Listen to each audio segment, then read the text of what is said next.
ભાઈ income tax રિટર્નની છેલ્લી તારીખ હતી 31 જુલાઈ, જે કાલે પતી ગઈ છે. 7 કરોડ લોકોએ પોતાનું ઇન્કમ ટેક્સ રિટર્ન ફાઇલ કરી દીધું છે. શું તમે તમારું રિટર્ન ફાઇલ કર્યું છે તો કશો વાંધો નહીં. ના કર્યું હોય તો આ વિડીયો તમારા માટે જ. આજના વિડીયોમાં આપણે જોઈશું કે જો તમે તમારું ઇન્કમ ટેક્સ રિટર્ન ભર્યું નથી તો હવે કઈ રીતે ભરી શકાય, કઈ પેનલ્ટી લાગશે, પૂરેપૂરી માહિતી મેળવીશું. તો ચલો વિડીયો શરૂ કરીએ. નમસ્કાર દોસ્તો, હું છું તમારો દોસ્ત અને હું ચિરાગ પરમાર કોફી ટેપ ચેનલમાં સ્વાગત છે. ભાઈ મેં તમને પહેલા પણ કીધું, સરકારે 31 જુલાઈની ડેડલાઇન આપી હતી. આ સુધી તમે તમારું જે ઇન્કમ ટેક્સનું રિટર્ન છે ભરી નાખ્યું હોય તો સારું છે, ના ભર્યું હોય તો હવે પેનલ્ટી માટે તૈયાર થઈ જશો. તમારી ઇન્કમ 5 લાખથી ઓછી હોય તો પેનલ્ટી 1000 રૂપિયા લાગશે અને ઇન્કમ 5 લાખથી વધુ હોય યરલી તો પછી તમારે 5000 સુધી પેનલ્ટી ભરવાની તૈયારી રાખજો. જો તમે ઇન્કમ ટેક્સનું રિટર્ન જાતે ભરતા હોય તો તમારે ધ્યાન રાખવાની જરૂર છે, કારણ કે ઇન્કમ ટેક્સમાં અત્યારે 2 સ્લેબ આવી ગયા છે, રિઝીમ 1 અને રિઝીમ 2.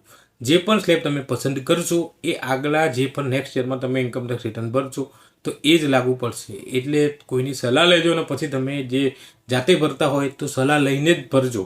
અને તમે કોઈ સીએ દ્વારા અથવા તો કોઈ મિત્ર દ્વારા ભરાવતા હોય તો કોઈ ટેન્શન લેવાની જરૂર નથી. એમને કદાચ આઈડિયા હશે, કારણ કે આપણે પૈસા આપીએ છીએ, પૈસા આપીને કરાવતા હોય તો એ લોકોને ખબર હોય, તમને જણાવશે.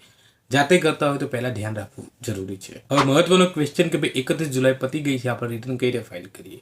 તો 31 જુલાઈ ભલે પતી ગઈ, તમે તમારું જે ઇન્કમ ટેક્સ રિટર્ન જાતે ફાઇલ કરવાના હોય તો રિટર્નની જે વેબસાઇટ છે ઇન્કમ ટેક્સની પોર્ટલ ખોલજો, એમાં તમે તમારું રિટર્ન ભરજો.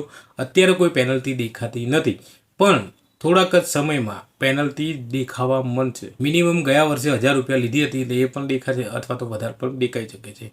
તો હજુ પણ બાકી હોય તો તમે ભરી શકો છો અને પેનલ્ટીથી બચી શકો છો.